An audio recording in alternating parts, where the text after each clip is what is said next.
Hello, welcome to Beyond Organic Wine. I'm Adam Huss. Thank you so much for listening. Hey, I wanted to mention that there are two ways you can financially support this podcast if you enjoy it, find it valuable, and think it's worth existing in the world. You can subscribe to the Beyond Organic Wine Patreon account for as little as $5 a month, or if you're not into the whole commitment thing, it's really easy to give a one-time donation as well at beyondorganicwine.com. The links for these are in the show notes, and I'm really grateful to those of you who have done this. It makes this podcast possible. Thank you. Here's a quote to consider. Quote, "From the viewpoint of the evolutionary biologist, it is reasonable to assume that the sensitive embodied actions of plants and bacteria are part of the same continuum of perception and action that culminates in our most revered mental attributes. Quote-unquote mind may be the result of interacting cells. Mind and body, perceiving and living, are equally self-referring, self-reflective processes already present in the earliest bacteria." End quote. That's by Lynn Maroulis and Dorian Sagan in their What is Life from 1995. I just drove across the North American continent from Los Angeles to Spencer, New York. Over 3,000 miles of driving, and I have to say April is a beautiful time to make that trip.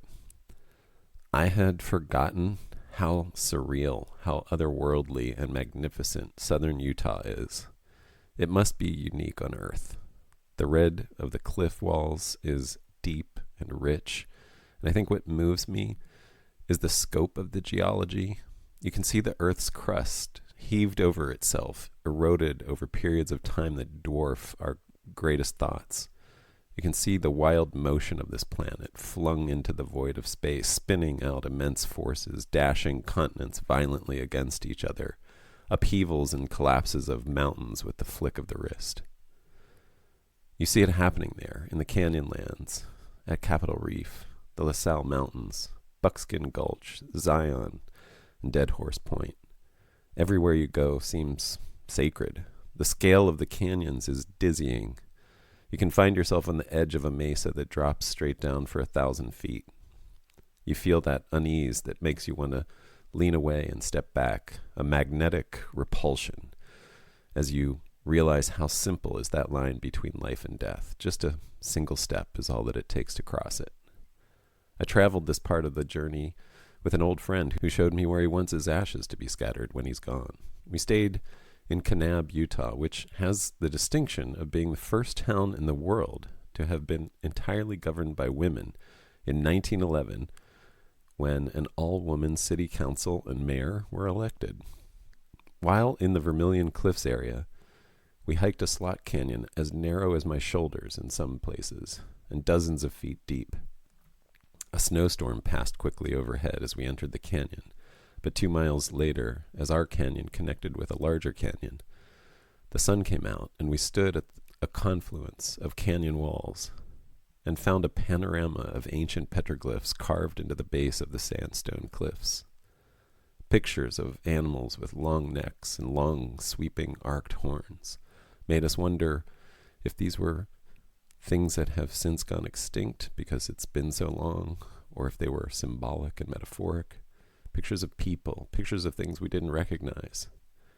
Even though many people had seen the petroglyphs before us, it felt like a discovery. And what I was discovering was some forgotten part of myself, the graffiti of a lost civilization that knew this world before cars or planes or nations or nuclear weapons. I stood and snapped photos with my iPhone where they stood and chiseled pictures with stone. And the canyon wall stood the same, reminding me how vast is the ocean of time that we get to dip our toes in. In Moab, we hiked the Fisher Towers, which I would put on a short list of the best hikes in the United States, up there with Pinnacles and Yosemite Falls. Rock climbers held onto spires hundreds of feet above me. Morning hikers meditated as the Easter sun rose, and one woman exclaimed, "Best day ever." As we drove Route 70 along the Colorado River, I repeatedly had a sense of déjà vu. I remembered these landscapes from my dreams, and I felt the real emotion that I had only known in my imagination. I felt like I had trespassed into someone else's dream. It was snowing at the Continental Divide, where the mountaintops were still covered in snow. and the road sign before Denver reminds you you're not down yet. I traveled on alone through Kansas, where they were controlled burning the prairie, a hopeful sign that we've begun to remember the old ways and older wisdom. In Missouri, I began to see a small tree lining the edge of the highway, covered and dripping with the most vibrant magenta purple flowers I'd ever seen.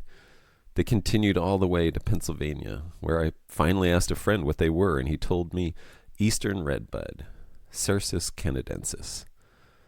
How had I grown up in Pennsylvania and not known of this stunning tree?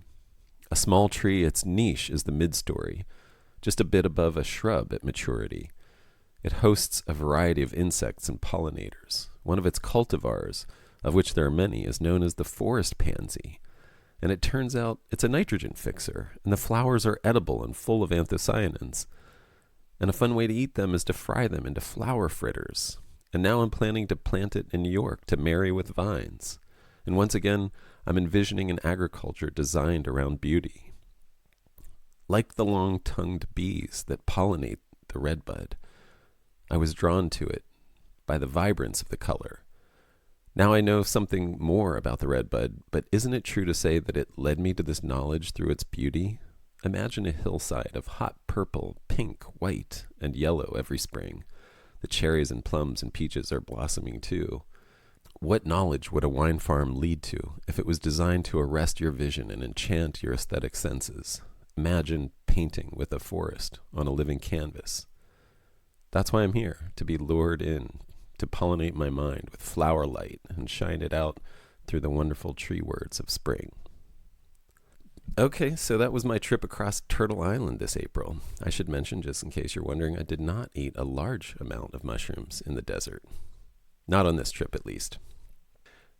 My guest for this episode is Fritz Westover. Fritz, like me, is originally a fellow Pennsylvanian, and he's going on 3 decades of learning about, working with, and teaching about viticulture. He runs a viticulture consulting business focused primarily in Texas, Georgia, and the U.S. South, but really everywhere. And he reaches an international audience through his Virtual Viticulture Academy.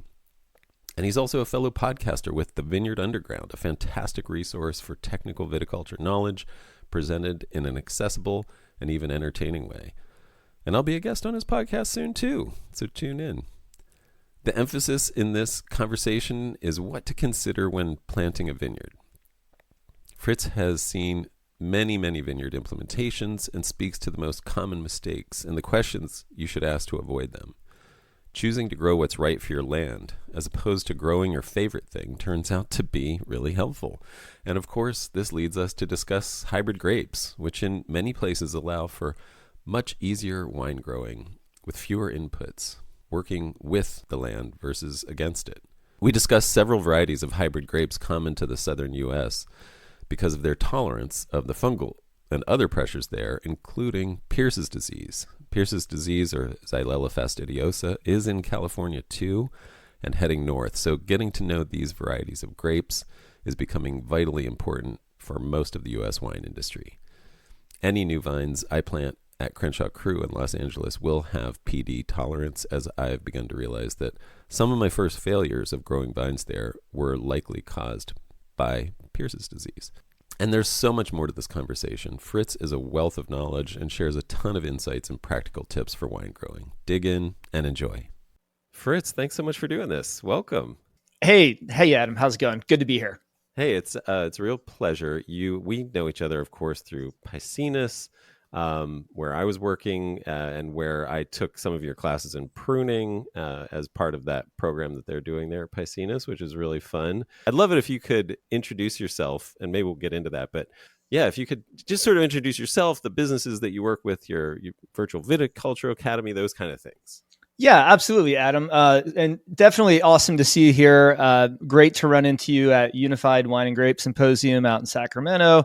I think that was the kind of the driving force for us to yes. collaborate and get you on my podcast too, which I'm sure we'll talk about that at some point. Yeah.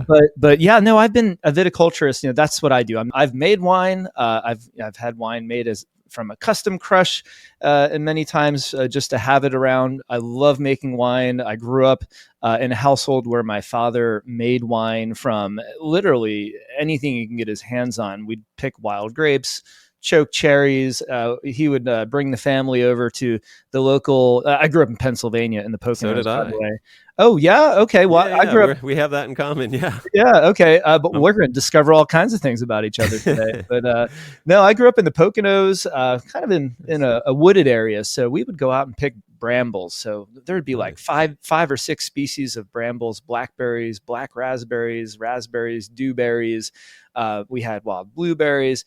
So I love the fact that you're making wine from other than grape products or produce. And so that's kind of how I grew up. My father was kind of a recipe winemaker. He would just find a recipe, dump a bunch of sugar and an old Camden tablet in there, for the sulfite and go from there. And, so I grew up, there was always a bunch of carboys in our wine cellar. So, when your buddies would come over and you're a teenager, you'd pull the siphon out and you just go back there and have some fun.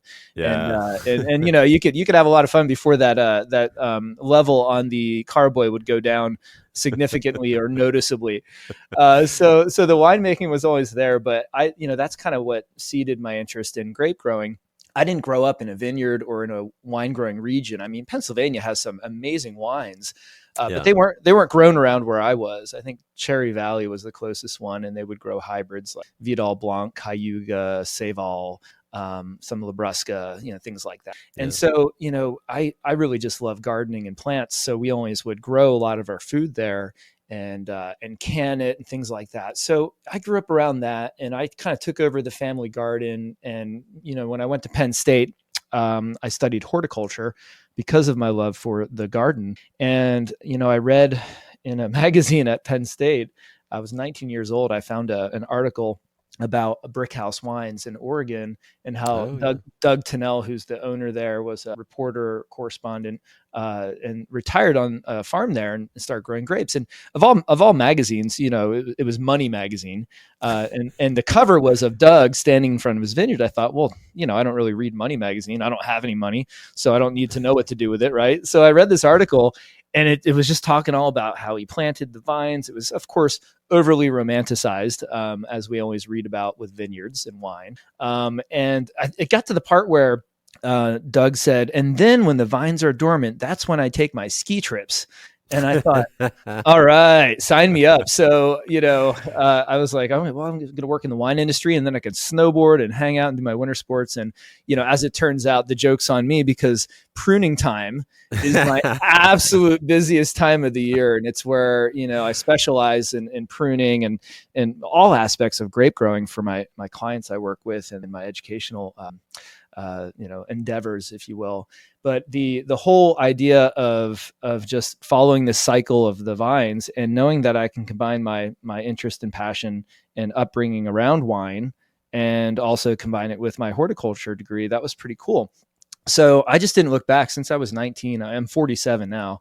But since I was 19, that's all I wanted to do. So I would, I'd drive around the country in my minivan and sleep in vineyards and camp and go mountain biking one day and then go visit vineyards the next day. And I spent a whole summer that way back in 2000. And it was just fun. It was really great. It really just solidified my passion and my understanding. I felt like I really got ahead of the curve of what the industry was doing.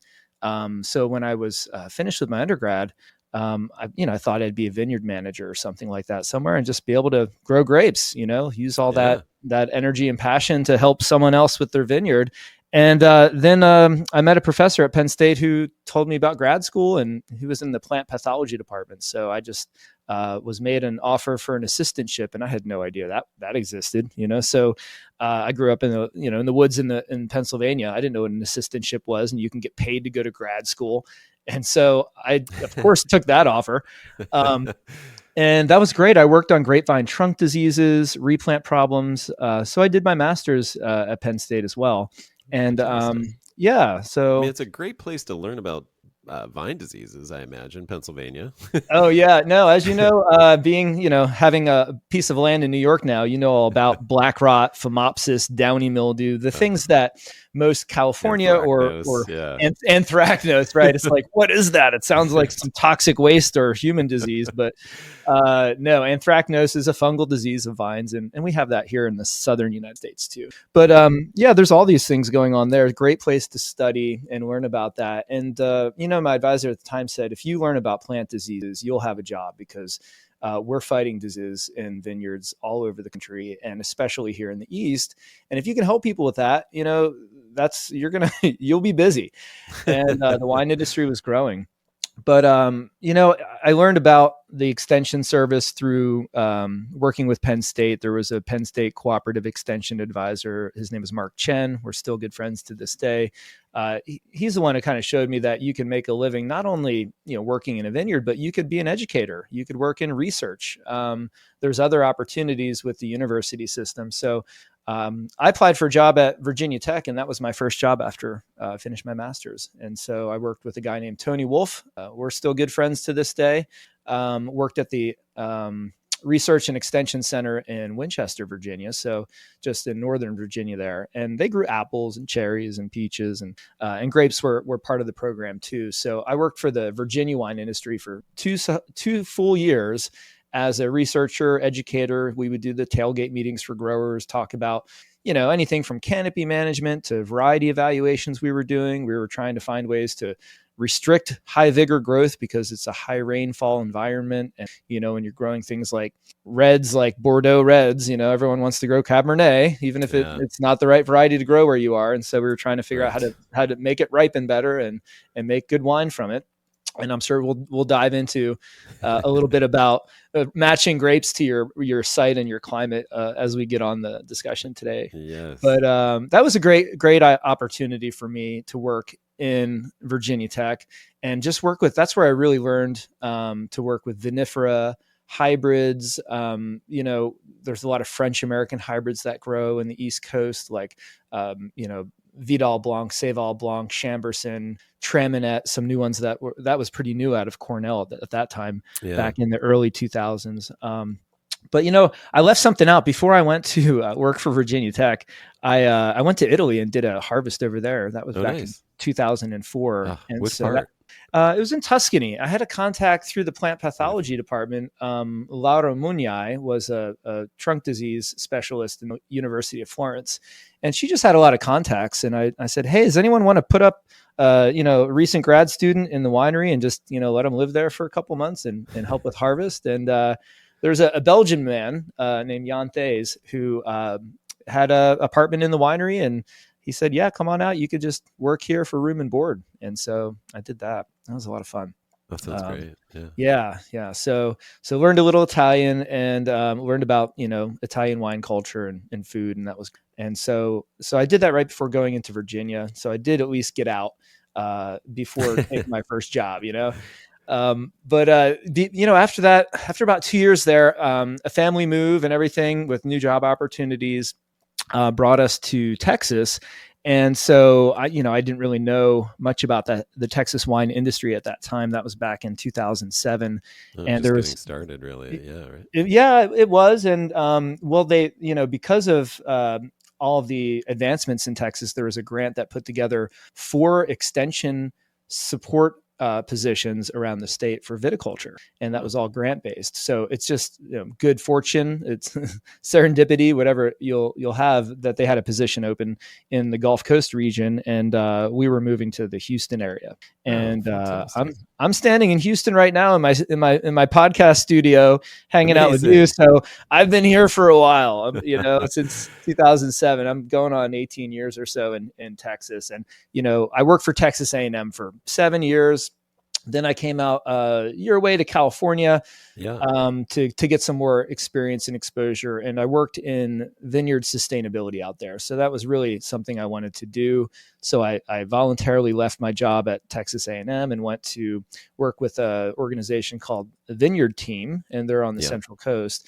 And they do the SIP program there, which is sustainability in practice. So they did the certification program there for, the Central Coast, Paso Robles, Santa Barbara, Monterey, was where most of the growers for that program were growing. And so I would do exactly what I did with Extension, which was put on tailgate meetings, educational programs, I had all these people I was following who are amazing viticulturists, and now I could call them up and ask them to come and speak at a meeting and hang out with them and drink wine and get to know them. And included in that list were several consultants. So I really was intrigued about the consulting aspect and learned more about that. And actually, when I moved to California, I was consulting in Texas on the side, just to kind of keep a foot in that door. I just told a bunch of my growers, hey, if you want to keep working with me, let's do it. And that kind of built to the point where it was what I really loved the most. I loved working with the nonprofit. I loved working with the university, which is essentially the same kind of theme. But what I really loved, Adam, was going into vineyards with people and helping them solve problems and helping them avoid problems by, planting the right varieties, designing the vineyard. I just had been helping people already for 15 years or more. And there was a need for it in areas that were developing. So, we have Pierce's disease in Texas, which is a really big problem that it's in California as well. It hit Temecula real bad. And, so you have to choose the right varieties, and there are hybrid varieties that are completely tolerant of Pierce's disease. So that's pretty cool. That means you don't have to spray insecticides and control the vector. You can just grow the grapes without insecticides. And then you have to worry about fungal diseases. So that's another topic, but at least, you're taking some of that out of the equation. And so I've just been loving consulting. I've been doing that for over a decade now, and primarily work in Texas, but I also do some consulting in Arizona, in south of Tucson and Sonoyta, and then down in Wilcox. And then the state of Georgia, before I moved out to California, there were a lot of growers who were interested in growing some of the Pierce's disease tolerant hybrids that I just alluded to in southern Georgia and western Georgia. And so I went out and helped them get started with some of those varieties. And then I started getting invited into the mountains where they're growing some vinifera and French American hybrids. And so now I'm consulting in Georgia as well, or have been for over 10 years. And I've got another viticulturist who works with me who's based in Georgia now. And that's Rachel White-Caton. And she's also a viticulture graduate student who went to Virginia Tech and University of Georgia. So I've got a little bit of a team, and mostly it's just me. And so when I had enough clients, I just said, I want to help more grape growers, but I'm only one person, but I've got all this great content. I started developing content on both video content, guides, how-to manuals, just to give to my clients and so they can train their workers. And so I had the concept of helping more growers, but doing it remotely. So I couldn't visit more vineyard sites. So how do I help more growers? Well, the solution was to create an online platform. And that was the birth of Virtual Viticulture Academy. And that's where I now teach and have members of the Academy. It's a membership driven community. And so that started 7 years ago. That was 2018. And I launched that and got my first little group of growers in there to seed it. And a lot of them are still in there today, all these years later. Yeah. But it's been fun. So that's where I teach grape growing. That's where all of the videos on how to prune grapevines, how to train grapevines. I've got courses in there for people if they think they want to grow grapes, but they're not sure yet. I've got a course in there that kind of helps you decide if grape growing's right for you. Goes through the economics, which are pretty scary. All the diseases and pests, which is also pretty scary. So basically scares the daylights out of anyone who thinks planting a vineyard is a romantic notion, right? Oh, good. Yeah. They need to get that fear shaken into them if they want to plant a vineyard. But that's where the growers kind of show up and we hang out. So I just had a program yesterday and where we were talking about, pest and disease management. Then we'll do another one on shoot thinning and the different various practices for, thinning shoots out of your vines for, quality, for improving airflow and reducing disease, things like that. So the membership is actually pretty diverse. We've got members from 33 states and 10 countries in Virtual Viticulture Academy now. So when you show up for a gathering within the community, there could be questions from Italy, Portugal, Mexico, Canada, Iowa, Oklahoma, Virginia, the Santa Cruz Mountains of California. I mean, there's people in there from all over the place, and their common goal is just to learn more about grape growing and also to help solve their problems. So that's why we put that together, completely virtual. That's fantastic. Yeah, I mean, that's really exciting, and I know that feeling of that international community is really exciting too. I mean, it's something. I mean, we should say you mentioned it twice, but you have this fantastic, actually successful podcast. I mean, the Vineyard Underground, which I mean, you can tell a little bit about it if you'd like. I mean, it's fantastic for anybody looking for much more of like a technical viticulturalist's approach to wine growing, like these problem solvings. Like if you want to hear about how to solve some of these problems in just an audio format, you're kind of extending a lot of your teaching through that as well by engaging, different people, experts in the fields, and just bringing people on and using your own knowledge and to guide a really, I think, high level technical conversation on that podcast. So yeah, it's a good one for anybody interested. Yeah, no, thanks a lot. Yeah, the Vineyard Underground podcast started a few years ago. And so we're in finishing our second season now. It's every other week. I come out with an episode, and got you on one coming up. Yay. There. I appreciate that. It's going to be a fun one. I had a great time recording with you. So highly advise that your listeners at least listen to our discussion to hear more of your story.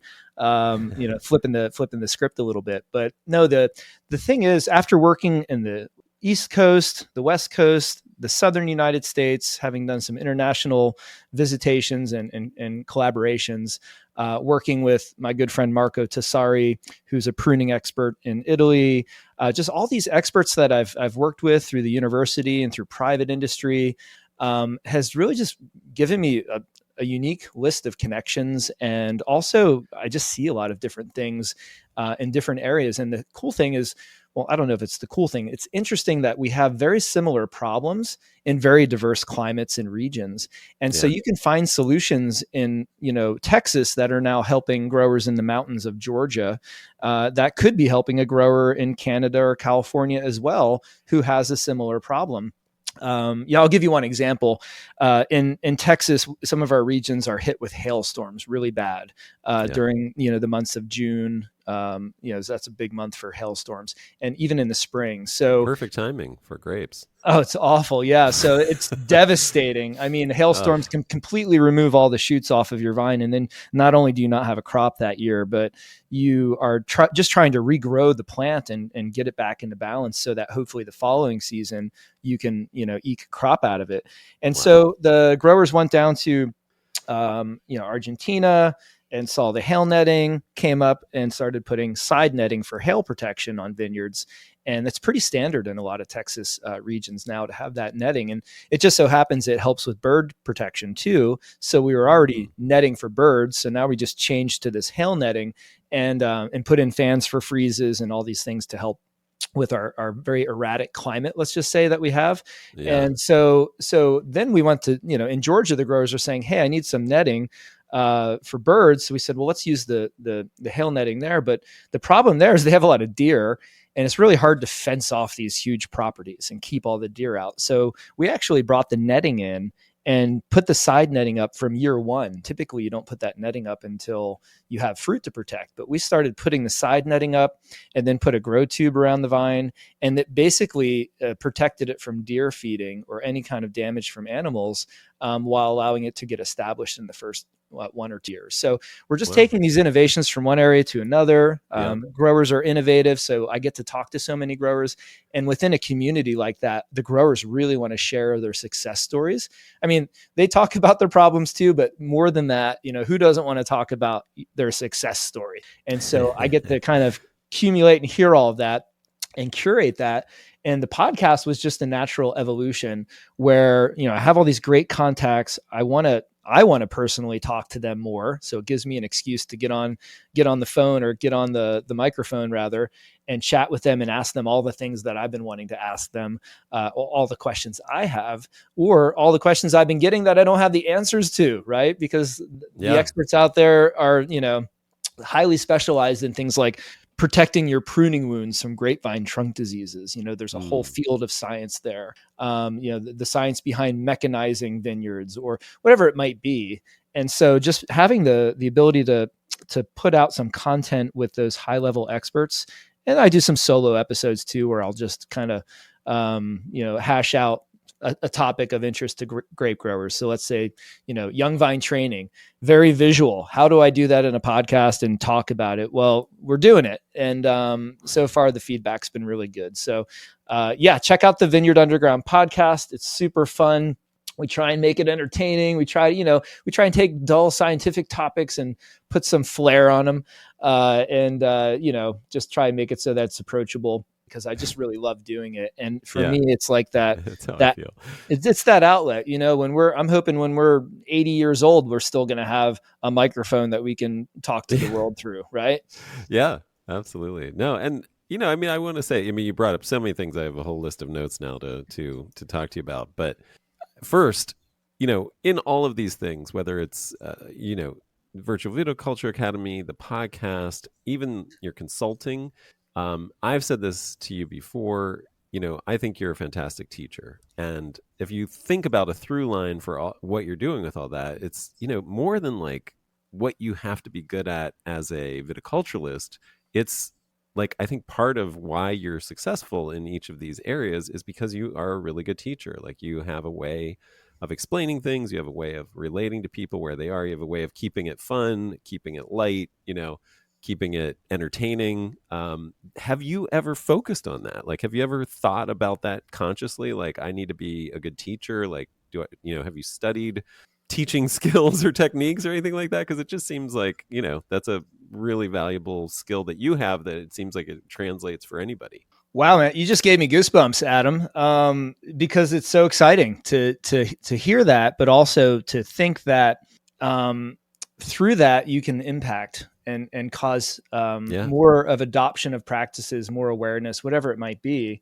And to me, that's super exciting. But to answer your question, I think it's just a really unique background that I've had. And, for example, I don't tell this story much, but when I was in high school and through college, I had my own business. And of all things to do, it had nothing to do with plants. I was actually a pitchman. I was a salesman. And so I learned at an early age through the story I won't get into, that instead of bussing tables, if I went to the flea market and pitched a product and sold it, I could pay for the new mountain bike I wanted, or I could, be self-sufficient. And so, I told my dad when I was 17, I said, "Hey, I got this. Don't worry about it. Let's, just keep being an awesome dad, and I'll take care of the rest financially." And I was really driven by just observing people's responses and reactions. And I learned what worked and what didn't. And so there's a lot of trial and error. And I also learned that if I could, of all things selling, I sold this tool that would cut glass and tile, and I would just kind of cut glass and tile all day. It's the most boring thing you can think of. And how do you make that exciting? So I would try to teach the person in front of me, what, a little bit about how glass is made, how tile is made. I learned all these things. And so it just started becoming part of it. And then there'd be more interest in the topic. And so, and then telling stories and examples, who doesn't want to listen to a story? So, and then having an infectious kind of, joy or enthusiasm. Yeah. And if you can combine all that, you can really get someone's attention. And if you really want to make a change and teach someone something, if you don't have their attention, you're not going to get much farther. I've got a 13-year-old son, so I know what it's like to need the attention first, and then the rest. Okay, now I've got your attention. Let's go from there. But it's just been really fun. The background I've had, both teaching, doing sales was part of it. Public speaking, I got forced into that through the type of job I had with the university. And so I guess it's just a unique background and a series of things that I've done that kind of brought me there. But I'm really happy to hear that when a grower says, hey, I don't know what it is, but when you teach this, I really learn it and internalize it. I know I've heard it before. I know I've been told this, I've read it, but for some reason, the way you explain it, it just makes more sense to me. And that's a huge compliment for me. And I can't tell you how that happens. But I continue to be excited by that, and it feeds my flame so that I want to help more people. And that's probably why I'm doing so much on the podcast and with the academy, because there's also some fear of like, well, I've never worked with a vineyard in Portugal. I don't know if I can help that person. And then you start talking to that person and you realize they've got the same problems or similar problems to people you've been helping for decades. And so, yes, you can help them and you can encourage them and you can inspire them, hopefully, to take action, especially if it's something that's going to be good for the environment or, good for the worker or better for their bottom line, because the economics are really important too. Well, you keep bringing up the problem solving, and a lot of what I want to talk to you about is hybrid grapes, because you get to work with those in a lot of the contexts that you work with, different growers in different regions with different needs specific needs to that area, and I'd like to get into that. But you mentioned this idea. I mean, you made the joke about scaring people. And Rightfully so, yeah. and for sure, I know what you're saying. Like we were talking about that. I mean, just the idea of like, how difficult this is if you're just like, hey, I have a little space and I want to put in some vines. You're like, okay, let me lay out what's involved and what you're tying yourself to for the next 30 years, and just making sure that people are really clear and really understand that this is not like planting a tomato plant or just a tree that you can water every once in a while and once a year pick the fruit from and have make jam or whatever. Yeah. Generally speaking, that's true. I mean, some vines, maybe that's true. Maybe you can do that, and that's kind of what I was getting to, which is like, I mean, to me, there is this psychological component to hybrids, which is transitioning from a place of fear in our viticulture to this place of joy. I know this sounds kind of esoteric. I know like you're a hard, science viticulturist guy, but I don't know if you've considered this. And I guess this is like a big question to start with, just to, get the juices flowing here. But, is that something that you've considered, like this idea, the psychology behind, sort of always being on the defense versus being able to rely on the plants that you're growing to just take care of themselves, and you get to do the fun parts, the parts that you enjoy, without the psychological dread of death and failure of the crop or whatever.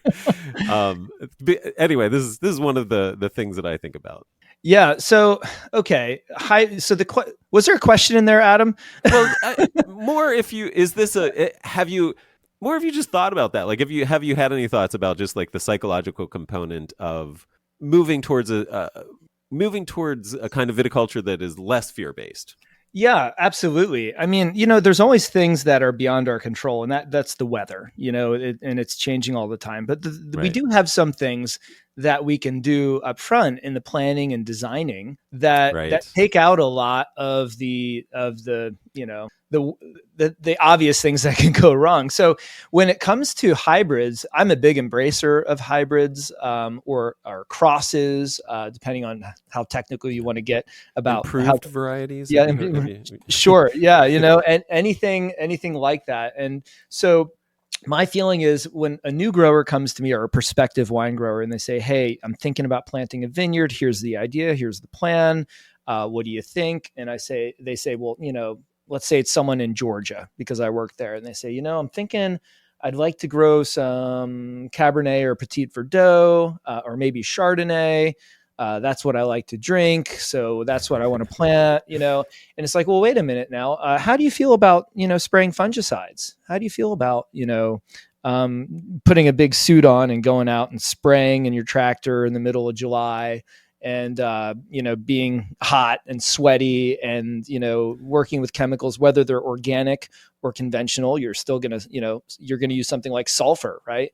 And it's going to, get in your eyes or, the smell gets into everything.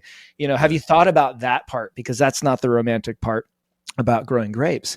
Right. And so, have you considered some of these hybrids, which maybe you'll spray still, but you'll spray them a third of the amount or half of the amount, depending on which one, that you would a vinifera vine or European, Cab or Petit Verdot or whatever I just mentioned. Yeah. And so let's start with something easier. If you decide you want to fight that fight later on, that's okay. Maybe you can try that on a small scale and see how you like it. But you may discover that the hybrids are just such a pleasure to grow and so much easier. And there's a lot of things about hybrids that can be easier. One is just being more disease resistant in general, thicker leaves, thicker skins on the berries, less disease prone. But that means you don't have to intervene and apply protection as much.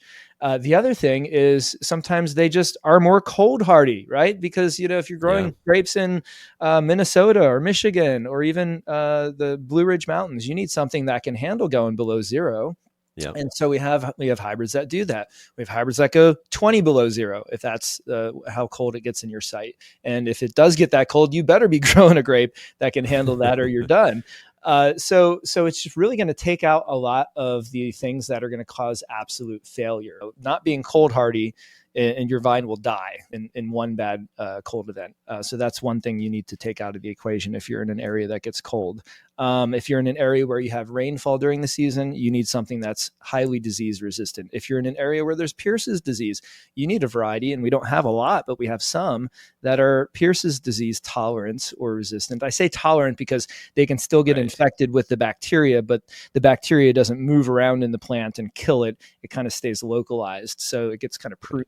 And these hybrids offer that, but there's a lot of work that needs to be done, especially in regions where, the wine industry has already established a big presence for European wine grapes like Cab or Chardonnay or whatever it might be.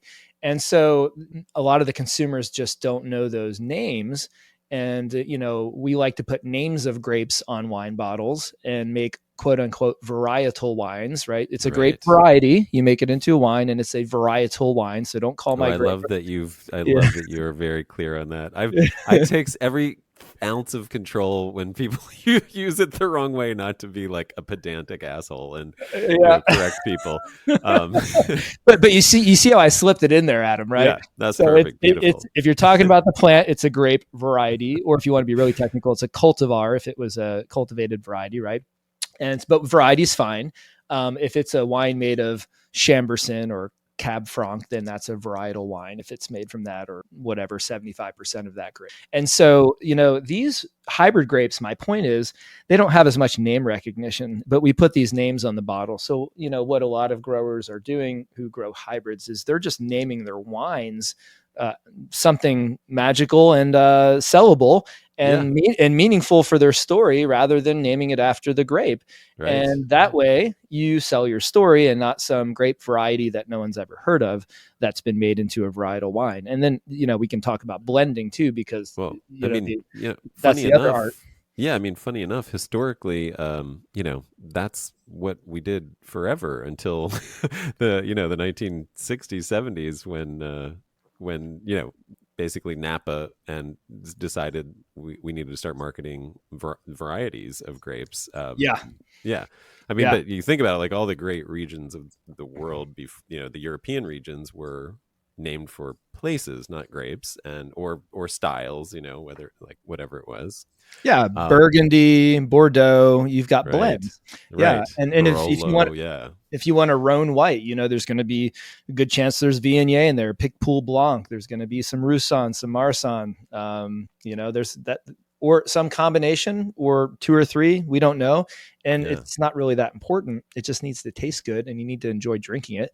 And I really do fantasize about a wine world that doesn't use varietal labeling anymore. Just because this is something you can probably jive with too, which is just from the vineyard standpoint, having the flexibility to, whether it's plant a variety of grapes so that you have that insurance just in the mix in the vineyard, you know what I mean? Or so that you can pull from different sources, again, because of trying, we're problem solving. We're trying to problem solve without chemistry and fossil fuels, just using ecological solutions, which is like, have a diversity, be able to pull from different regions, different vineyards, and still present a consistent product, but not have to make it always be the exact same variety, which is so monocultural that it is fragile. It lends to fragility and potential failure. Yeah, in there. and it paints you into a corner also Right. because let's say you have an early bud burst variety like Viognier, because I just mentioned it, very early bud burst, and you get a late spring freeze,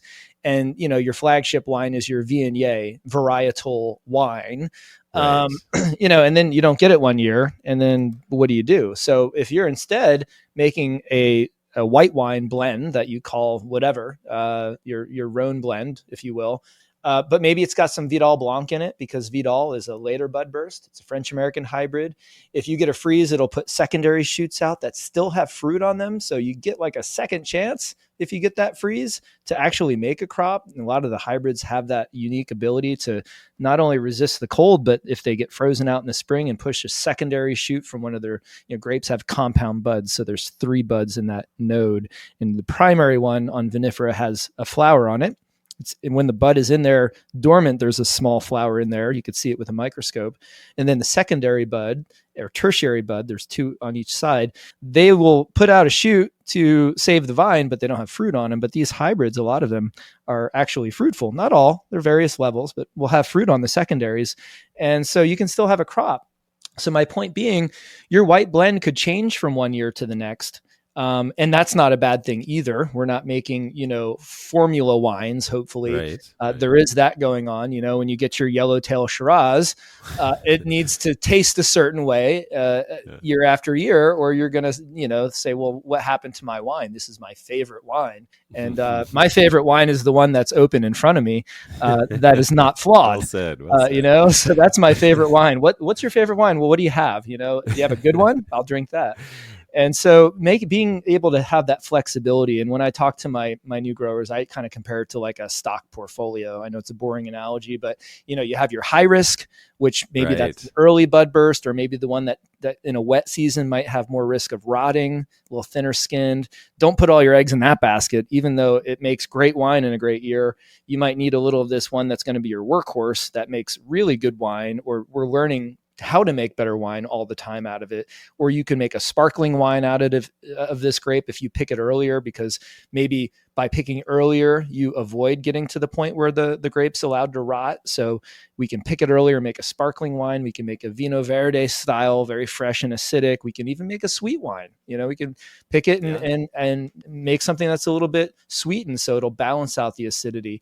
There's so many tools we have as winemakers, and because you're a winemaker, and the tool doesn't have to be a product you buy on a shelf. The tool could be, well, this grape, for example, in Texas, we grow a lot of Tempranillo, and it drives me crazy because it's early to bud burst. It's got low fruitfulness on its lowest buds. So pruning, you have to do all these tricks to get more fruit out of it.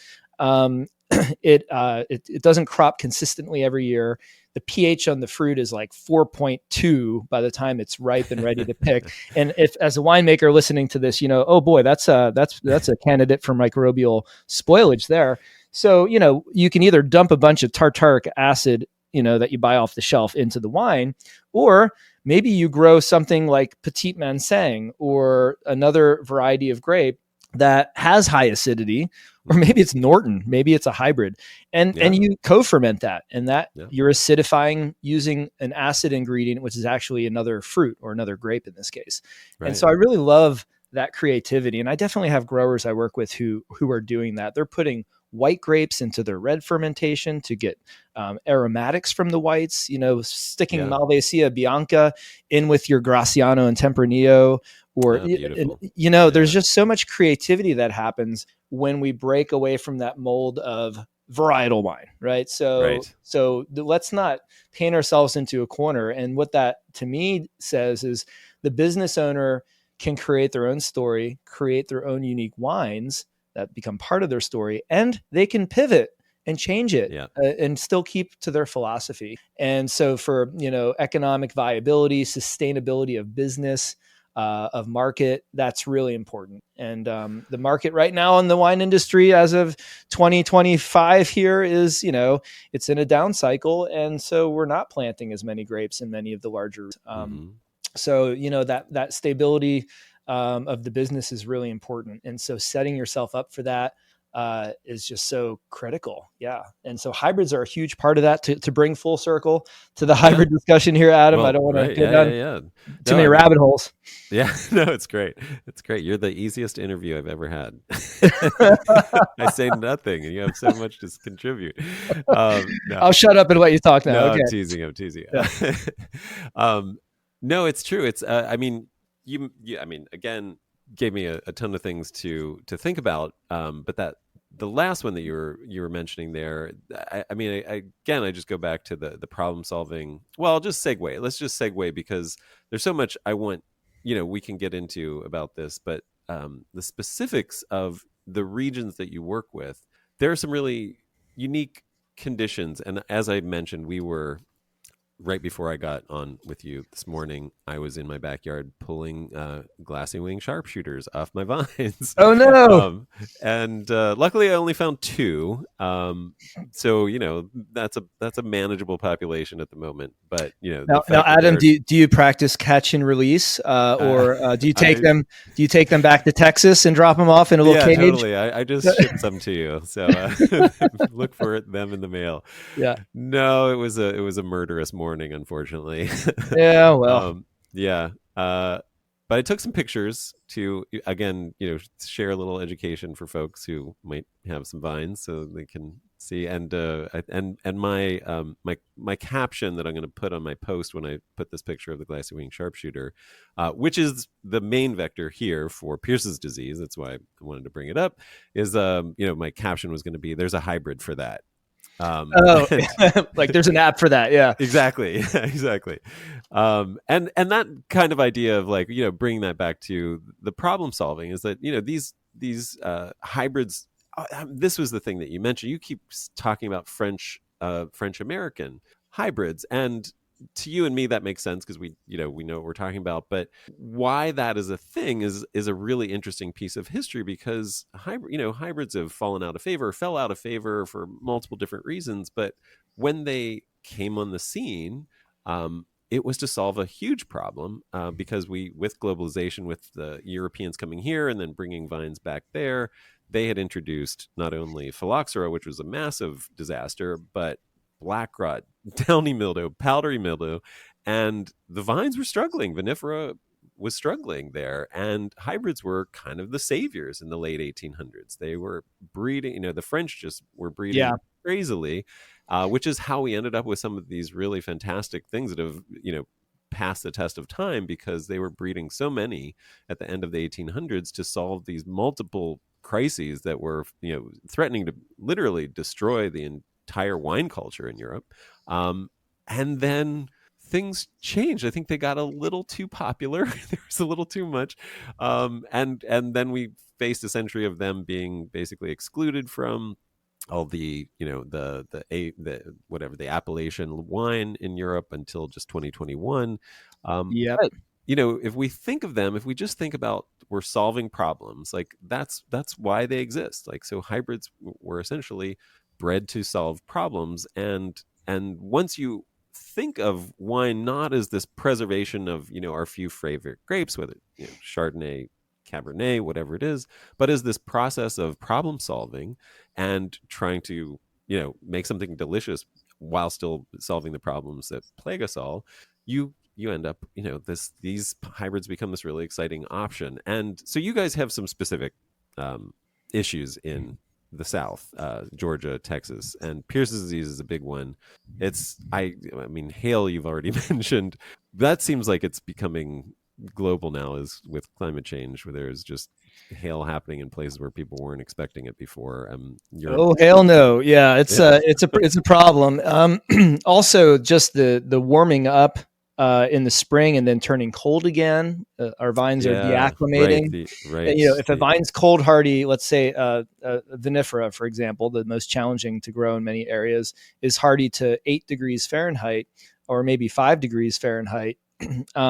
It could warm up in the spring into the 50s and 60s. The vines can deacclimate, and they're only really cold hardy down to 15 degrees, and then you get a 15-degree weather event that shouldn't kill that vine or the buds in it, and all of a sudden you've lost the buds and sometimes your trunks are splitting, and it only got down to 15 or even 20 degrees Fahrenheit. And those vines should be hardy down to closer to 0, but they're deacclimating. And the same thing can happen in the fall, where we get really warm weather, 80s, 90s. This happened in 2019 on the Texas High Plains. It was a big crop year. Everyone was trying to go bigger than they should have. Well, not everyone, but some growers. And then they delayed harvest until end of October. And then it was in the 80s and 90s, and it went down to 19 degrees overnight. And they just some of the vines weren't even harvested yet, and it just devastated the vines. And 19 degrees should take the leaves off, but it shouldn't be killing your vines. That's normal temperature for transition into the winter. But these vines weren't winter hardy yet. So these extremes on the beginning and ends of the season, the extremes in the winter time we're getting lower, we're getting, polar vortex temperatures that sustain for multiple days. These are the things that are causing issues. So we have, going back to Texas or to, the South in general, Arizona, wherever it might be, Georgia, we've got all of the major diseases. We've got black rot. Okay. So let's transport to beautiful sunny California in the Central Coast or, Northern California. You've got powdery mildew and you've got botrytis bunch rot. And if you're spraying, whether it's organic or conventional, those are the things you're trying to prevent from taking out your crop. And we know pretty well how to do that, whether you're organic or conventional or whatever system you're using. You just have to, adjust it to the season, and we're learning more and more about biological products we can use and other things. Plant health is a big role. We can go on and on. But the point is, those are the two major diseases: powdery mildew and botrytis. Now we go east of the Rockies, and we are getting into downy mildew, which is their season long. Black rot, that's the one that really reduces the ability for growers. That's why you don't see a lot of organic vineyards east of the Rockies, because black rot, copper is a little effective against it. We're learning some of the biological products now can have some efficacy, still really unknown. And so you get rainfall. It's, as having worked with growers in the East Coast, that's kind of the Achilles heel for organic wine production. And then we also have phomopsis, and as you said earlier, anthracnose. Yeah. And then you get down to the South here, and Pierce's disease will affect all these hybrids and also vinifera. And there's very few hybrids that have been proven to be Pierce's disease tolerant. And we thought some others were, and I've worked with those for over a decade, and now they're dead. So the tried and true ones are PD resistant, but they still get all these other fungal diseases. So, the ideal world, we would have a vine that was Pierce's disease resistant, but also could resist downy mildew, powdery mildew, and black rot. And then we could get out of, needing to spray those vines even in these very challenging climates. So that really doesn't exist. That's why you're seeing, you solve one problem, but you still have to fight another, depending on where you are. And so my philosophy is, try to take out as many of those problems from the equation up front by picking varieties that are, going to be resistant to those issues, whatever the biggest issues you have, whether it's weather, cold temperatures, whether it's Pierce's disease, things that will outright kill your vine. That's what we need to eliminate first. Then you start to peel through the onion, and you're like, okay, well, at least these vines aren't going to die overnight, but something will slowly kill them if we let it. So now we've got to, which is the fungal diseases. So we've got to find a way to exclude those or allow the plant live with some tolerance and some infection, but still have a crop to harvest. What I mean by that is, you'll see growers will relax more on their spray programs towards the end of the season, because grapes actually will develop what we call an oncogenic response or resistance to diseases once you reach a certain Brix level in the berry. So when we get to veraison and about to 8 Brix sugar level, soluble solids, then those berries are no longer able to be infected by powdery mildew, by downy mildew. So we can really just kind of relax on spraying for those particular fungal diseases, but then we have to worry about bunch rot, right? What was that word? Oncogenic response, which is... That's great. Yeah. That's the word of the episode. I love that. Okay. Let's put that in the title somehow, or in the show notes. I don't know. Let's sneak it in there just for fun. And we'll put variety And we'll put varietal and we'll cross it out and we'll say, oncogenic responses in grape varieties in capital. And then we'll have our session. No, but these are all things that we face in the South and in Eastern United States. And so, as a result, I have organic growers that I help. I have several organic clients. However, they tend to be in the drier areas of the regions I work. So that would be, that's not the Gulf Coast of Texas. That's going to be in the high plains of Texas, where it's drier, less humid, windy, all of the things that curb or inhibit fungal growth in the vineyard. High sunshine, all of these things, cooler temperatures at night, different things that are really helping the vine to thrive, but not the, so yeah. Yeah. So can we talk about some of the varieties then and I mean, I know we mentioned that, ahead of time that you're not working with growers who are growing muscadines, but if I remember correctly, they are resistant to all of those things that you mentioned, like Pierce's as well, and powdery downy black rot, possibly. I'm not sure about that. Yeah. So rotundifolia, right? The wild grape of the Eastern United States that is not vinifera, right? It's a non-bunch grape, and it's not even a hybrid. It's just it's native. Right. It's native, but of course there's cultivated varieties of muscadines. Like, the most popular is probably Carlos, and then the list goes on and on from there. And the University of Arkansas is still breeding, actively creating new varieties of muscadines, of majestic and other, well, actually that might be dying, but there's active programs looking into, getting bigger berries or more berries per cluster, because, the muscadines grow very loose, and it's, there's a lot of satisfaction of going out. I don't know if you've ever picked a cluster of Trebbiano or Tempranillo or Carignan, and you just have this huge Grenache. Yeah, this huge cluster, and you just put it in your hand, and it's just obscene. It's just it's so heavy, and then you go to a muscadine vine, and you're literally picking berries off. The berries are big, but it's just not as satisfying. So So the whole point is, yes, they've co-evolved with black rot. Black rot and downy mildew are products of the Eastern United States and other areas too. But let's focus on the East here, because that's where they came from when they went over to Europe with all of the vines we brought over there to help solve the phylloxera issue in the soil that was brought from America as well. So we've co-evolved with roots that resist phylloxera, very thick skin berries that resist mildews, black rot. If you go into the woods and look at rotundifolia in the woods, you'll find that the leaves are covered with black rot. There's lesions, there's spores actively developing. They just the berries tend to resist or to just manage to survive even with the leaves, and the leaves are affected, but it's not dropping the leaves. The leaves are staying on they're very thick leaves. So, you look at that and you can see why they're just so hardy. They just want to live. They've co-evolved with these problems for so long. You bring another variety in that hasn't co-evolved and it's susceptible. It's thinner skinned, whatever it is, the disease loves it because it's a breeding ground. And so muscadines, you can, if you wanted to do a vineyard where you didn't. In fact, I have some growers who say, hey, I've got this vineyard, but I want to put in something right next to the tasting room, but I don't want to have to spray it because, it's right there where we're interacting with the customers. And I say, well, fine. Do you care what kind of grape it is, or do you just want it to look like a vineyard? And I hate to it kind of goes against my grain as a viticulturist and as a plant person, and to plant something just for looks.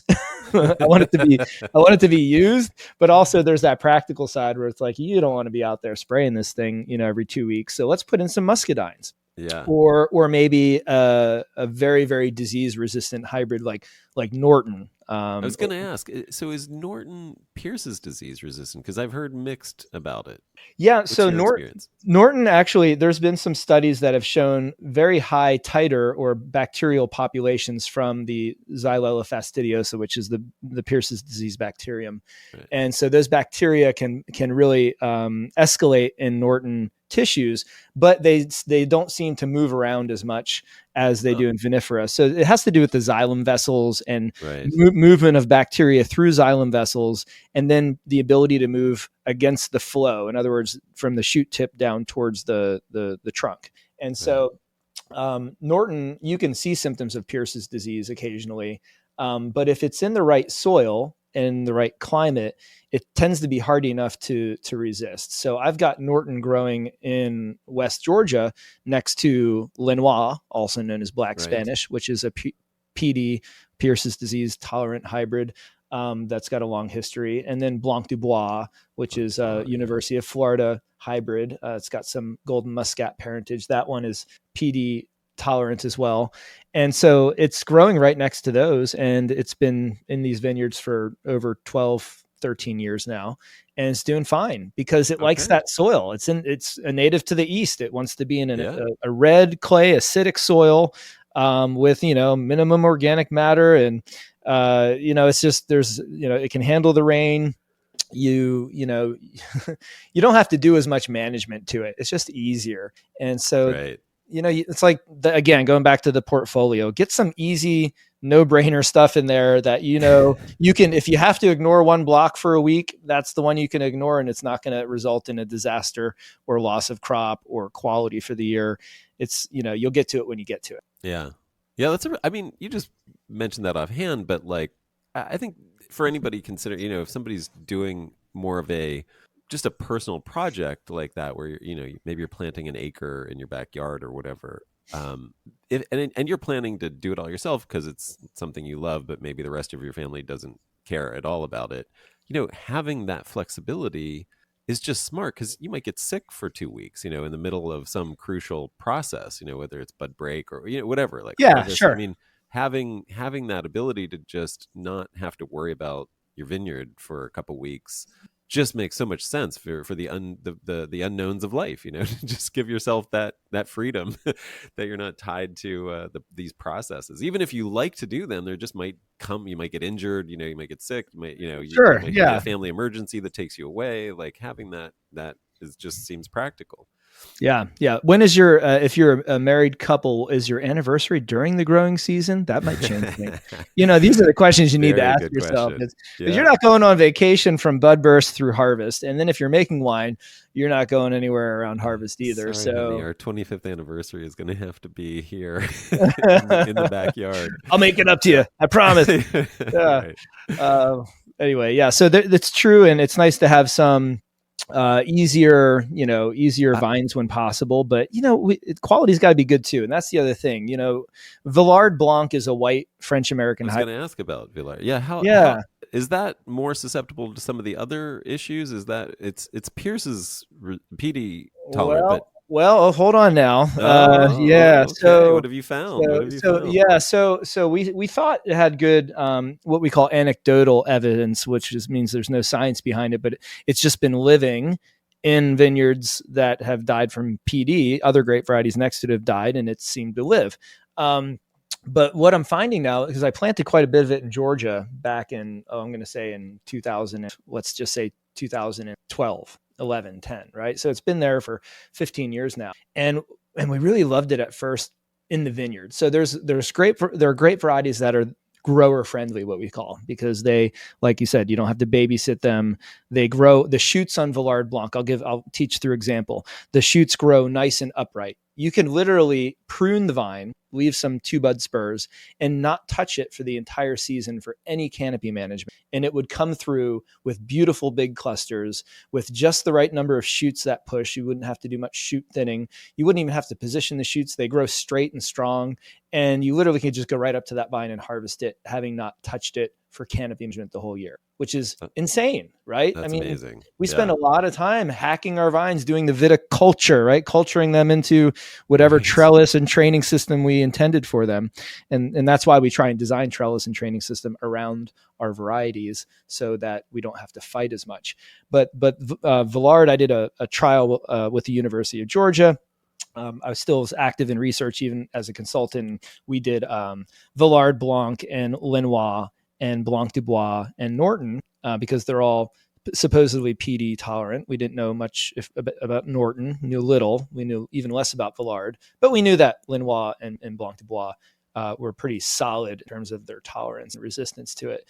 And we did 3 different training systems, your standard vertical shoot positioning. We did one that you are familiar with now because you worked at Piscinus Ranch with Kelly Mulville in California, the Watson system, which is from Jerry Watson in Texas. It's a high cordon with a sprawling canopy, left and right, horizontally divided.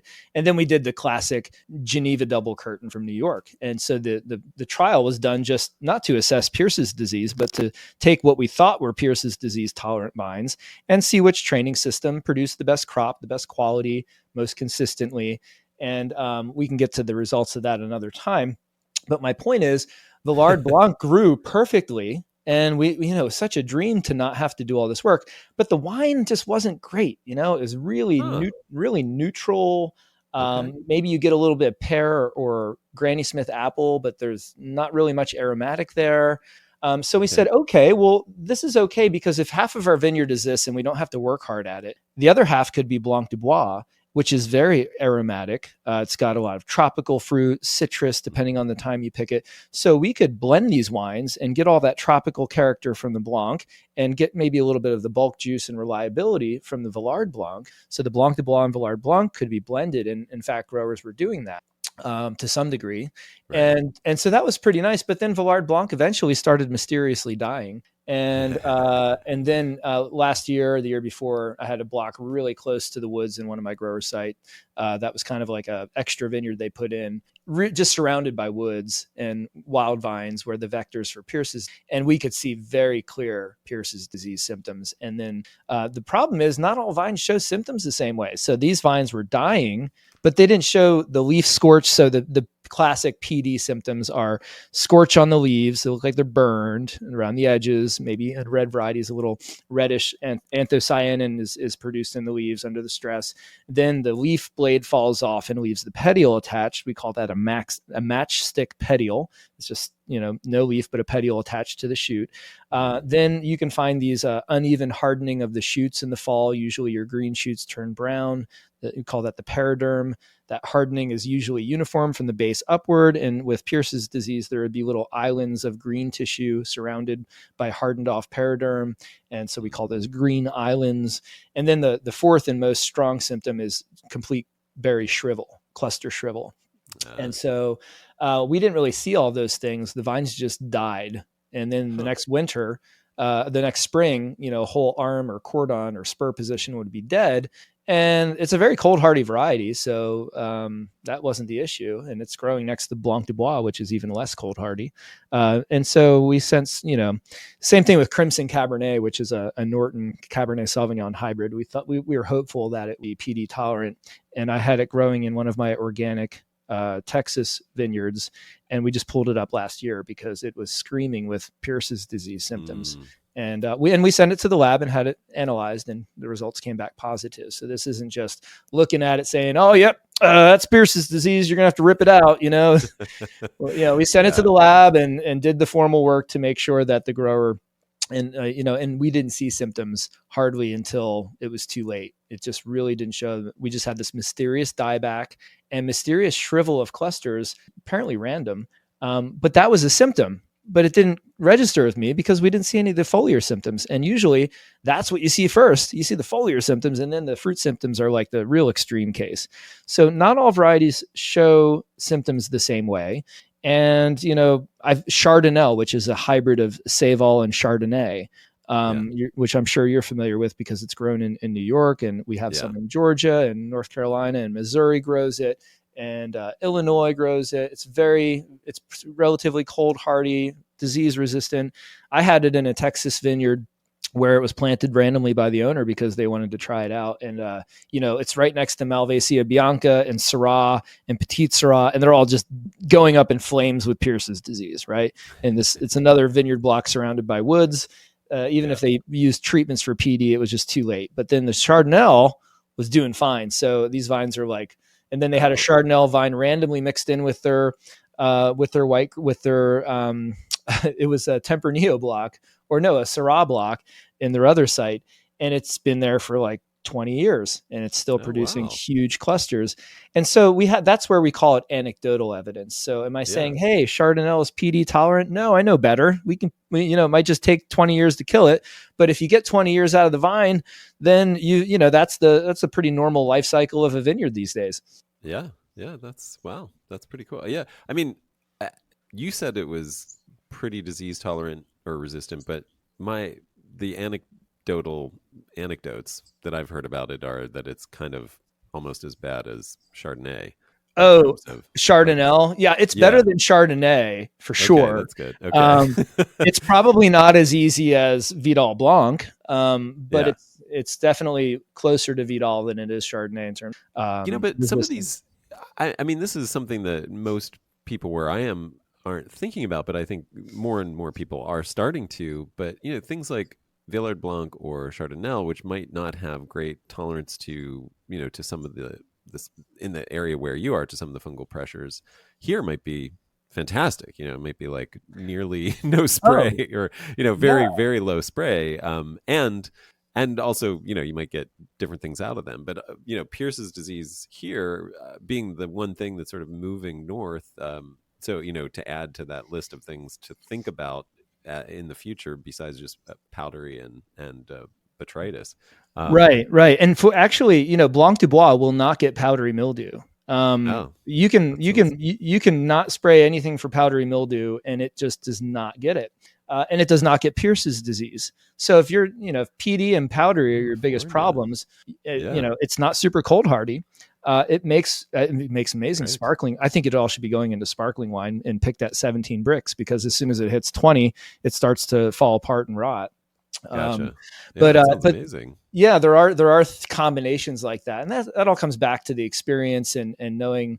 Like for me, working in 33 states and 10 countries, I get all this anecdotal information all the time, and if it's consistently coming in, then we're on to something, and we can then I need to reach out to the scientist friends of mine and say, hey, you have a grad student, because I don't do research anymore, but this seems like it's pretty good preliminary data. Maybe we can look into it and make a discovery here. But Chardonnay, growing in LA would probably be pretty good. Yeah, yeah, no doubt. Yeah, Blanc de Much Bois. easier than Chardonnay. Um, Yeah, I've given up on vinifera in LA. yeah, I need that flexibility to not want to spray continuously. Um, yeah. well, one thing I wanted to ask for sure is just about rootstocks. Is something I haven't really talked about in relation to hybrids much. With these varieties that we've been talking about that are more common there in the South, and with with the Pierce's disease pressures as well as the other pressures, are you seeing people put them on rootstock? Are you recommending that? Are there pros and cons to that, or is it just like you don't need them, so don't do it? Yeah, so the rootstock issue is interesting because let's go back to Chardonnay, since we're still on that Yeah, tailwind here. The Chardonnay grape was planted in Virginia. In fact, I just talked to my good friend and colleague Lucy Morton, who's in Virginia, yeah. and she's a consultant and a friend of mine, and I had her on my podcast, the Vineyard Underground, recently. So that'll come out, and we talked about bringing European wine growing techniques to the Eastern United States and how they Oh, translated. So that'll be an interesting one. that is interesting. She's really Great. big on close spacing, even in wet climates and things like that. Yeah, I'm But really interested in her project to repatriate Cunningham, yeah, as she there's calls it. Yeah. yeah, no, Lucy gets into all kinds of interesting stuff. She's I'll say it to her anytime. I think she's crazy. She's got all these brilliant ideas, but they're so off the beaten path, and I love it. Like that's what I love about her. So I had her on to talk about that, and she happened to bring up Chardonnay. She said, she was talking about phylloxera, the whole issue with AXR1 rootstock in California back in the 80s, and how it was a Oh, yeah. rootstock that had vinifera parentage, so it failed over time. It did well at first, but kind of like that Villard Blanc and PD, over time, the problem got in. And it just took longer, and Right. so it really snuck up on people. And so this kind of happened with Chardonnay. She reminded me that It was being planted in Virginia. The research station was pretty high on it, and relatively disease-resistant made wines that you could treat like Chardonnay. You can do barrel aged, or you can do a stainless steel, or whatever you want. It's just really versatile. Yeah. And eventually the vine started declining. And same thing in Missouri, they planted vines there. And most of these hybrids that are planted, they're hybrids of vinifera. But they have enough American parentage in them that they can survive in a area where vinifera might die pretty quick, right? So they have a little bit more of the genetics to make the skins a little thicker on the berries, and the root, is a little more durable, and maybe they put out more feeder roots, or they root deeper because of the pattern of that native grape that's in the parentage. Rooting patterns are all different in different native grapes as well, so that you kind of take that into consideration when you look at a soil and where the plant's going to get water from. And so you look at all these things. And so what's really nice is when you can just take a cutting of a vine with a couple buds on it in the wintertime, stick it in a pot with some soilless, media, or stick it in the ground in a bed of fluffy soil, and it'll just put out roots on the stick, on the bottom buds, and then grow shoots on the top buds. And that's a real easy, economic way and inexpensive way to propagate grapevines, as opposed to grafting onto a rootstock. And that's an extra step. So a grafted vine might cost $5. A non-grafted vine might cost $2.50. So if you're planting a vineyard with 10,000 vines, that's a pretty big savings up front. It's very enticing. And if you have no reason to believe the graft's going to help you, then you're not going to spend that money. But what they found over time is that the vinifera parentage led to the decline of that vine. And so now that doesn't mean Chardonnay is not a good grape. It just means we need to graft it onto a rootstock. And there's so many rootstocks we can choose from. And the idea with rootstock for the listener here is, you want to match that to your soil. So you're eliminating problems that are soil derived, typically with the rootstock. So do you think it's as simple as what percentage vinifera is in the parentage of these grapes, or is it a little more nuanced than that because of like genetic markers and things like that?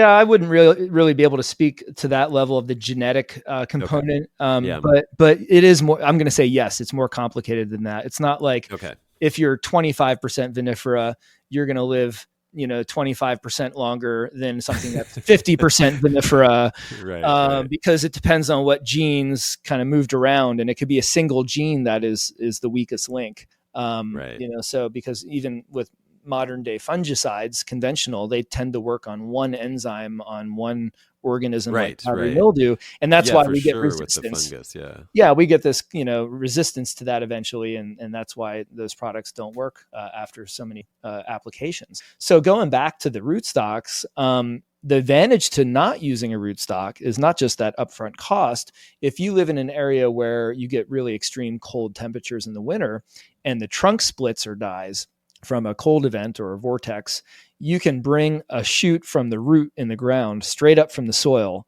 and replace the trunk with that. And so if you're grafted, anything that comes from the root is the rootstock. It's not something, you're going to make wine out of. It's a number. It's not, it's 1103P or 10114, and it doesn't even really set fruit, and you're not going to make wine from that. It's just there to anchor your vine in place and solve whatever the soil problem is. So if you can bring a shoot up from the root system directly, because you don't have a rootstock, you could essentially bring a vineyard back from the dead if the roots live through the extreme event and the trunks die. So there's lots of advantages there. And that's why you hear in Eastern United States, the nurseries recommend when you plant your grafted tender baby vines, you hill up soil to cover the graft union and protect it. It's a lot of work. It can be done mechanically, and then you have to kind of hand remove it to get it right. And it's the bane of the existence. So not all growers do it. And so basically there's a lot of advantages to not having rootstocks if you're in an extreme environment with lots of winter cold. So some of these hybrids have failed because of that, because they're just not great on their own roots, but it takes 20 years to figure that out. So again, it's that toss up, right? Like, and probably, as we know with phylloxera, sometimes you're cultivation practices. If you're like running a plow through, you might spread phylloxera a lot more quickly than a no-till system, for example. At least this Sure. is Yeah. anecdotal evidence that I've heard. Again, you made me think of one other thing. The last thing you said. Oh well. Yeah. It's all right. There goes that. Yeah. Oh, I know what it was. I mean, I don't know. You might have touched on this briefly, but you've probably read the studies I have too, or just the resistance to the pressures of fungi and other things vines are more able to deal with those pressures. There's more vine health generally when they're on their own roots, right? Like something tends to be lost in translation when you have to use rootstock. Have you encountered that as well? You're saying that the vine on its own root is more robust? Correct. Okay. Correct. This is like studies that I've heard have shown this. So I don't know if you've not. Well, it's interesting. Yeah. No, actually, well, let me point out a study that actually is in conflict with that. My good friend Terry Bates, who works in the research station there in Lake Erie, Pennsylvania, New York, right? Concord growers, big time Concord Welch's grape juice area. Yeah. And he's done a lot with precision agriculture and viticulture there. And he's one of my favorite people to chat with about grapevine nutrition and grapevine balance. And he's also a Penn Stater, so we go back a ways. Awesome. He actually did some studies where they grafted Concord. So Concord growers have historically always planted Vitis labrusca on its own roots, and just like we described earlier here, had no problems. But when he put labrusca or Concord onto 3309 rootstock, which is a certain rootstock that's Rupestris riparia together. Those are two wild grapes native to the region in eastern United States. He found that the grapevines grew more vigorously, so they established them quicker. There's a couple other things. They had less nutritional deficiencies than the unrooted, and they had higher yields. Now, Terry did a research project, showed statistically significant data to all these advantages. Mostly the improved yield should be the one that you would think catch the attention of the growers. But then the growers saw the price tag difference in buying a grafted vine. And that little bit of barrier up front was enough for many of them to not adopt that. And then of course they were concerned about, they had to hill up the graft, and you really only have to do that theoretically the first year or two, and then the graft becomes a little bit more robust and durable. Right. And so that was enough of a barrier that even though you would get higher yields and over a 10 to 20 year period, you theoretically would get all that money back that you spent up front and then some. It was just too big of a barrier. And, it's a change. It's something different. It's like, well, that's not how my daddy did it. That's not how my granddaddy did it. And, it's like we get stuck in that cycle sometimes, unfortunately. And that's why I love going into different places and just shaking things up, and like, it doesn't matter how you've been doing it. Try this because this works in 5 other places and you have the same problem. Well, you make me think like some of the nuance of that, because I swear I've heard this about rootstock, that rootstock connection, that there's like the opposite of that thing. So like, it's great to hear that this is being shown not true in another study. And I'm curious, like if it has to do with, maybe like you were saying, like you want to pick rootstock that's appropriate to your site. You want to pick a grape that's appropriate to your site, maybe like, and I don't know if his trial did this across multiple, soil types, or was it a single vineyard thing or whatever it was, but like, maybe Concord in a different place on its own roots would be the ideal thing for that soil and might do better, versus because you had the Rupestris riparia hybrid rootstock, maybe it was like ideal for that site. I mean, these are just some of the things you can't control for unless you do like a global test or whatever. But that's really fascinating. It's great to hear that. I don't know if you did multiple locations or not, but the different soils. That's a very good point, and that's why you do a study, you publish the data, and then that data is there for the next person to say, hey, this worked in this soil. Now we're going to repeat this in 5 different. That's for the next graduate student, I guess. Right. But let's remember that rootstocks are a tool, right? And initially, that's what I stick to is you use the rootstock to overcome a problem or to prevent a problem or to improve something about, the quality or quantity of grapes or the health of the vine. And so, in some cases, rootstocks are used to actually devigorate vines, right? That's a big thing. Right. So, you might hear something like, well, if you have Chardonnay growing on its own roots, it grows really vigorous and you get a trunk the first year. But if you graft it on Riparia Gloire rootstock, which is one of our lowest vigor rootstocks available, it might take how you say that? I've been saying it wrong the whole Riparia Gloire. Yeah. Okay, good to know. Yeah. So we just say Riparia. Okay. We just skirt around that by saying Riparia. Or anyway, but it might take you 2 years to get a trunk on that vine as opposed to if it was on its own roots. So there's a little bit of a disadvantage, but the idea is, especially when we're growing vinifera grapes in the eastern United States, we have a high amount of rainfall. We have high organic matter in soils, 6, 7, 8% organic matter. We've got abundant nutrient availability, high cation exchange, clays in the soils that hold on to nutrients like cations like potassium, calcium. There's just so much availability of water and nutrients in a lot of these soils, which is why it's important to pick the right soil.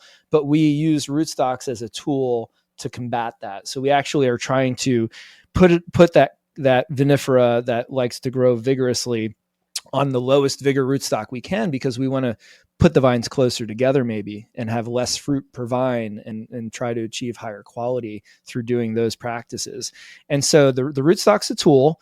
And yeah, sometimes we intentionally want to slow down the grapes or just stress them. And that may be true with a lot of hybrids. So it's definitely something to consider because they have that hybrid vigor a lot of times, that people talk about. I mean, obviously it's kind of impossible to generalize, but you hear a lot more about that, or I've heard a lot more about that. Yeah.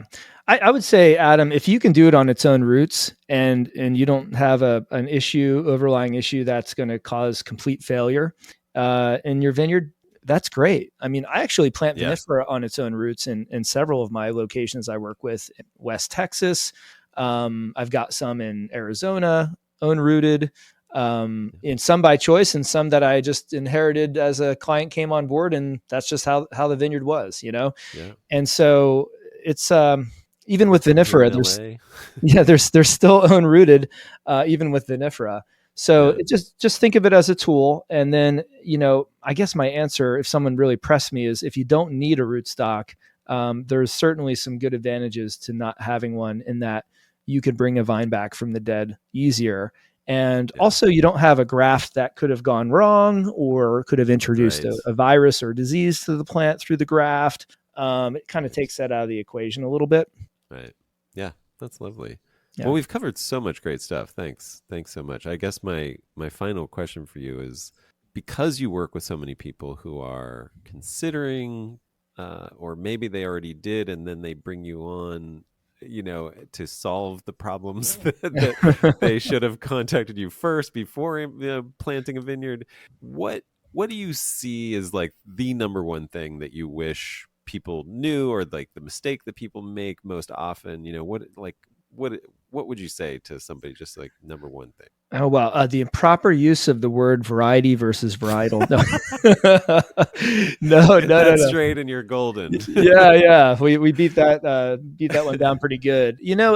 I think it's kind of twofold, this response, because a newer grower does one of two things. They either plant where they are rather than where they, should be planting to do what they want to do. So in other words, they have a piece of land and it doesn't matter where it is. And they say, well, I really like, Aglianico and I want to grow it here. I just had to pick a new grape that we haven't said yet.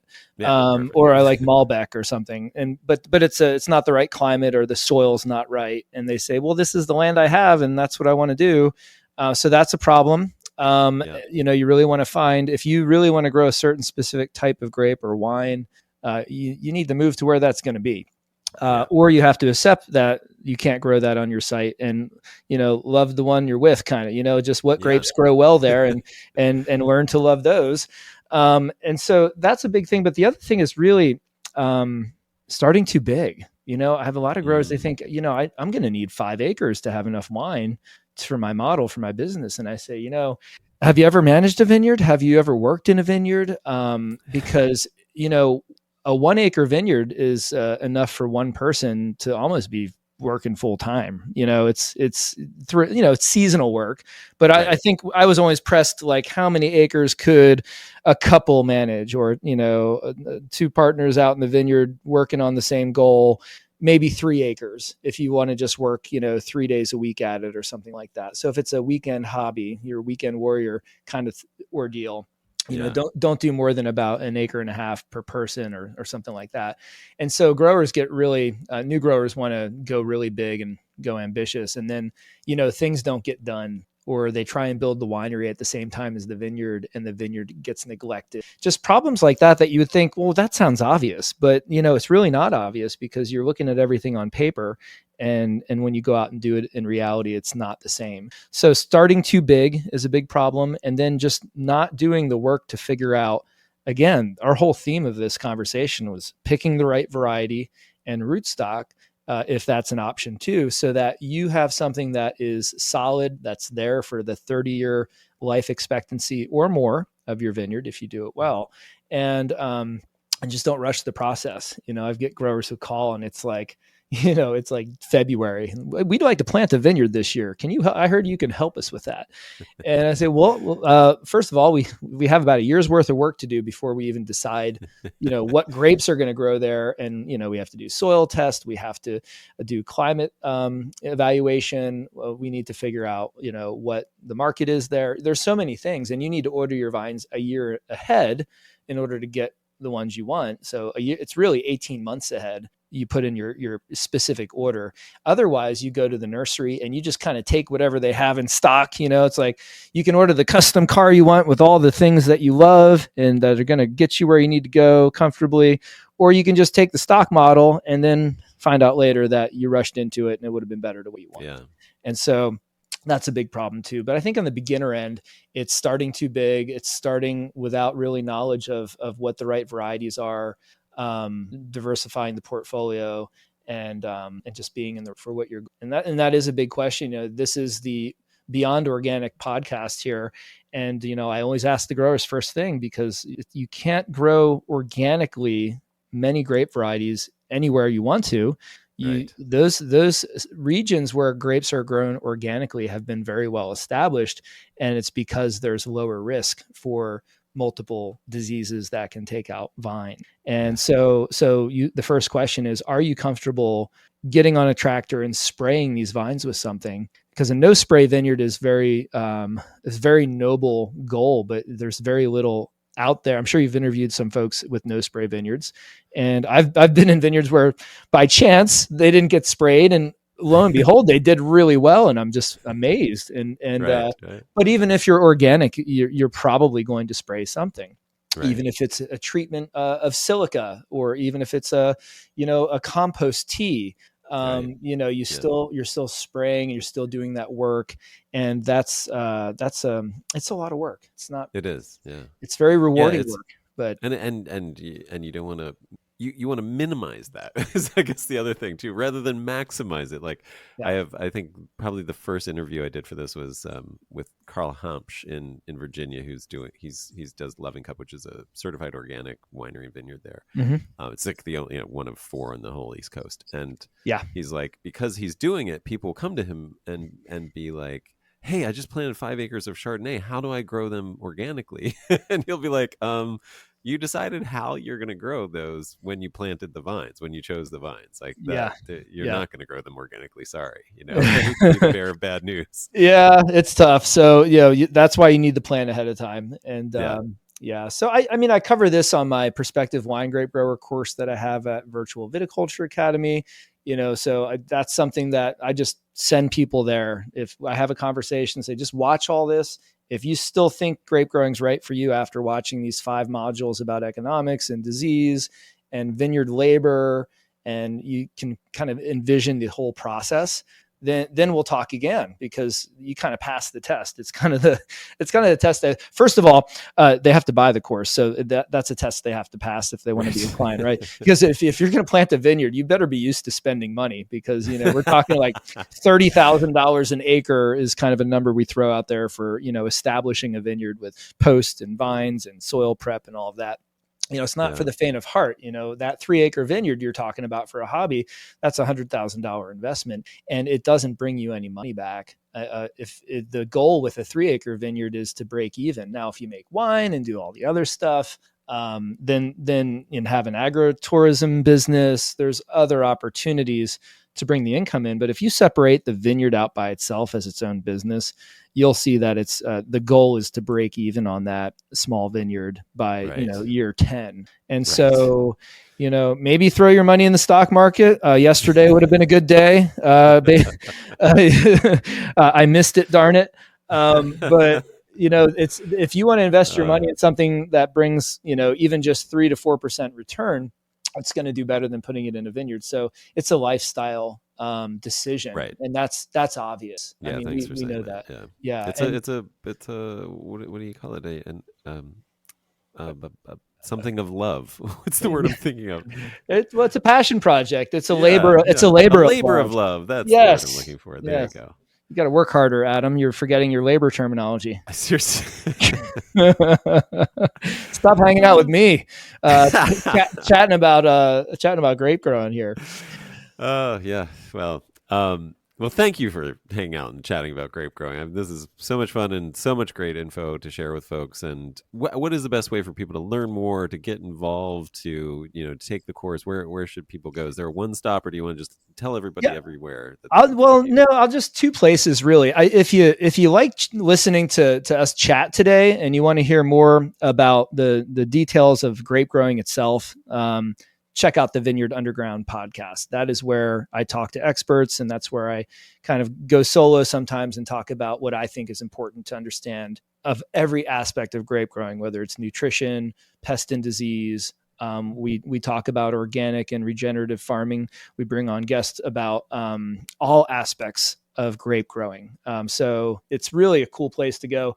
That's free, 0 cost, and you can listen in there. And then if you want to actually have more visual content, just go to virtualviticultureacademy.com. And that is where I have my information and all of my content. And there's Adam, I want to make it clear.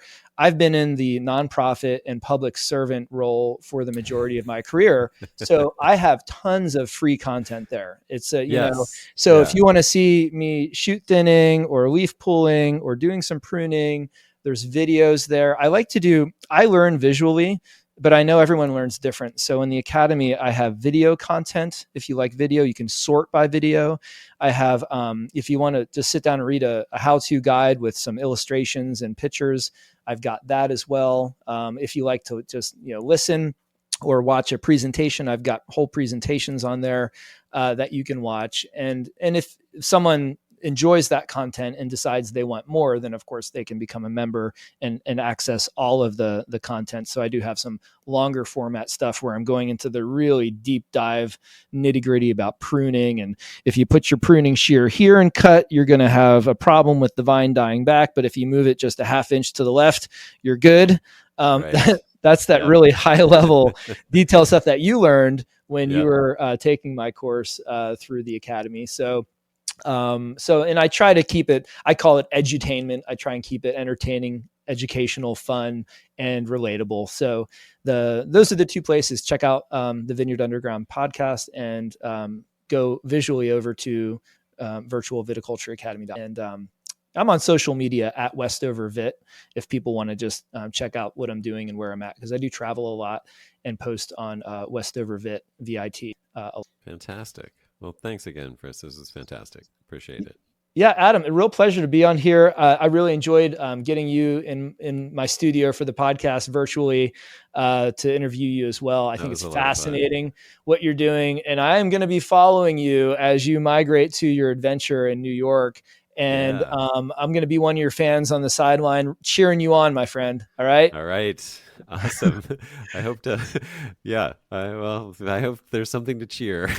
I'll put it that way. Well, we're all going to learn together. How's that sound? Yeah, absolutely. All right.